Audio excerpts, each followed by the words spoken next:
Peristiwa Situ Gintung ya, itu benar-benar klimaksnya di mana Arya itu sudah betul-betul traumanya itu, ketakutannya itu sampai dia muntah gitu. Nah, bagaimana kemudian Arya diperkenalkan dengan dongeng? Kalau di situ siapa yang mendongeng waktu itu? Untuk awalnya itu pertama itu dengan ibu gurunya. Metodenya ibu guru ini adalah dengan mendongeng, bercerita. Dan beliau pun tahu bahwa setiap sekolah saat mendung itu Arya trauma, menangis gitu, histeris. Itu beliau tahu dan akhirnya itulah yang dia terus dicoba untuk bagaimana caranya mengurangi. Prosesnya itu terus menerus, pelan-pelan, sampai pada saat ada Eagle Award, kita izinkan boleh mengekspos ini.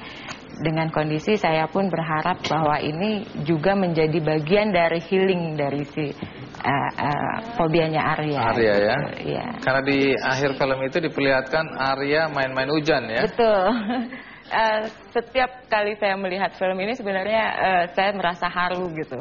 Saya juga sangat-sangat berterima kasih dengan tim Eagle Award. Baik, sekarang ke pembuat filmnya nih, Budianto sama Elsa. Bagaimana sampai kalian jeli melihat persoalan dongeng ini dan mengangkatnya ke film dokumenter? Mas Aryo pernah melakukan fobia healing di Aceh waktu itu tsunami ya. Itu cukup lama dan akhirnya anak-anak di Aceh berani untuk main air lagi. Saya pikir pasti di area juga bisa gitu. Dan akhirnya Miss Mutiara intens lagi mendongeng tentang air, tentang hujan, dan alhamdulillah Kak Arya bisa main hujan lagi. Nah, kalian sendiri ingin menyampaikan pesan apa melalui film itu?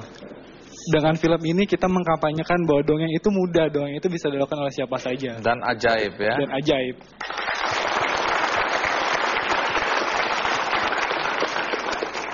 Mas Aryo, seberapa efektifnya dongeng bagi anak-anak Down Syndrome? Anak-anak Down Syndrome itu sama seperti anak-anak yang lain, hanya mereka mempunyai keterbatasan kan. Buat mereka itu lebih efektif karena menyampaikan materinya itu melalui sebuah cerita, melalui suasana yang menyenangkan. Namanya anak-anak, mereka kalau dihadapkan dengan main atau sesuatu yang menyenangkan itu mereka pasti suka gitu. Termasuk anak Down Syndrome. Bagaimana cara mendongeng yang baik yang membuat anak-anak tertarik? Pertama, jujur. Dan kedua, dongengnya dari hati. Biasanya orang tua itu capek pulang dari kantor misalnya. Terus, wah harus dongeng nih. Itu biasanya kendalanya adalah mereka suka memaksakan diri.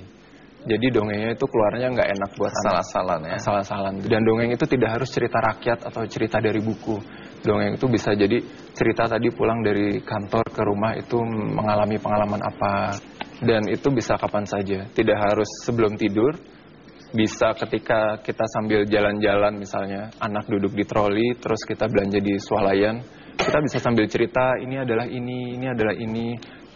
Bisakah Anda memeragakan bagaimana sih cara berdongeng ya? Kita mau dengar sedikit boleh ya? Ceritanya adalah dia seekor kelinci yang memiliki nama yang panjang